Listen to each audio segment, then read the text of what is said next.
Hi hello tech വൈറ്റ്സിൻ്റെ പുതിയൊരു വീഡിയോയിലേക്ക് എനിക്ക് എല്ലാവർക്കും സ്വാഗതം. അപ്പോൾ എൻ്റെ ചാനൽ ആദ്യമായിട്ട് ആരെങ്കിലും കാണുന്നുണ്ടെങ്കിൽ സബ് ചെയ്യാൻ മറക്കല്ലേ, പിന്നെ വീഡിയോ കണ്ട് ഇഷ്ടമായ ലൈക്ക് ചെയ്യാനും മറക്കല്ലേ.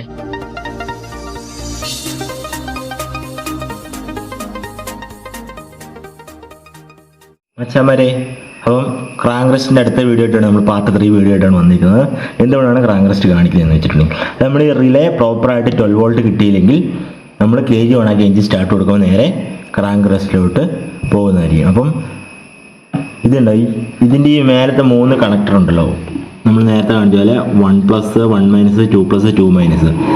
ഇതിൽ 12 വോൾട്ട് കിട്ടിയാൽ മാത്രമേ ഈ റിലേ പ്രവർത്തിക്കുള്ളൂ. അതായത് നമ്മളവിടുന്ന് കൺട്രോളർ ഞെക്കുമ്പോൾ സ്റ്റാർട്ടിംഗ് പൾസ് കൊടുത്താലും സ്റ്റോപ്പിംഗ് പൾസ് എന്താണെങ്കിലും ഇവിടെ 12 വോൾട്ട് വന്നാൽ മാത്രമേ നമ്മുടെ ഈ റിലേ ഫങ്ഷൻ ചെയ്തിട്ട് സ്റ്റാർട്ടും പോകത്തുള്ളൂ, അതുപോലെ തന്നെ സ്റ്റോപ്പും പോകത്തുള്ളൂ. അല്ലെങ്കിൽ എന്താ സംഭവിക്കുക, നമുക്ക് ക്രാങ്ക് റെസ്റ്റ് കാണിക്കും.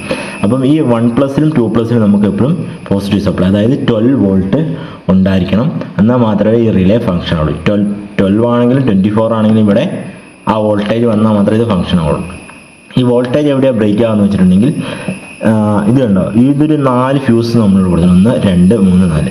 ഇതിനകത്ത് ഈ രണ്ടാമത്തെ ഫ്യൂസിൽ നിന്നാണ് നമ്മൾ പോസിറ്റീവ് സപ്ലൈ ഇതിനെടുത്ത് കൊടുത്തേക്കുന്നത്.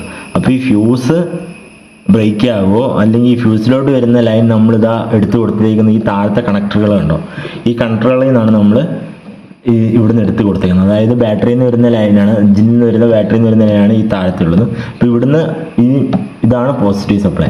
അപ്പോൾ ഇവിടുന്നാണ് നമ്മൾ നേരെ എടുത്ത് കൊടുത്തേക്കുന്നത്. ഇതുവഴിയാണ് നമ്മൾ റിലേക്ക് വന്നത്. അപ്പോൾ ഇവിടെ എവിടെയെങ്കിലും കട്ടായി പോയിട്ടുണ്ടെങ്കിലോ, നമ്മുടെ ഈ ഫ്യൂസ് കംപ്ലൈൻ്റ് ആണെങ്കിലോ നമുക്ക് ഇവിടെ 12 വോൾട്ട് കിട്ടില്ല. ഇതിന് കൊണ്ട് കാരണം സംഭവിക്കുന്നത് നമ്മൾ ക്രാങ്ക് റെസ്റ്റ് കാണിക്കും. അതായത് എഞ്ചിൻ സ്റ്റാർട്ട് കൊടുക്കുമ്പം സ്റ്റാർട്ട് ആവുക, 10 സെക്കൻഡ് അല്ലെങ്കിൽ 15 സെക്കൻഡ് കഴിയുമ്പോൾ ക്രാങ്ക് റെസ്റ്റിലോട്ട് പോകും, എഞ്ചിൻ അലാറം വന്ന് അവിടെ നിൽക്കും. ഇതിന് പ്രതിവിധി എന്നാന്ന് വെച്ചിട്ടുണ്ടെങ്കിൽ, നമ്മൾ ഒന്നെങ്കിൽ ഈ ഫ്യൂസിൻ്റെ കംപ്ലൈൻ്റ് ആണെങ്കിൽ ഫ്യൂസ് മാറിക്കൊടുക്കുക. ഇനി വയർ എവിടെയെങ്കിലും ബ്രേക്ക് ആയിട്ടുണ്ടെങ്കിൽ വയർ അത് ട്രേസ് ചെയ്ത് കണ്ടുപിടിക്കുക.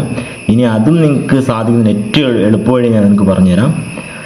നമ്മൾ ഇവിടുന്ന് ഒരു പോസിറ്റീവ് സപ്ലൈ ഒരു വയർ എടുത്തിട്ട് ഡയറക്റ്റ് 1+ലോ 2+ലോ കൊണ്ടുവന്ന് ലൂപ്പ് ചെയ്ത് കൊടുക്കുക. അപ്പം നമുക്ക് ഈ പ്രശ്നം ഈസി ആയിട്ട് സോൾവ് ചെയ്യാൻ പറ്റും. അപ്പോൾ ഇന്നത്തെ ഈ വീഡിയോ നിങ്ങൾക്ക് ഇഷ്ടപ്പെട്ടു എന്ന് വിചാരിക്കുന്നു. ഇതിലും അടിപൊളി ഒരു വീഡിയോ ആയിട്ട് കാണുന്നവരേക്കും this is Tech White Shot. Bye bye.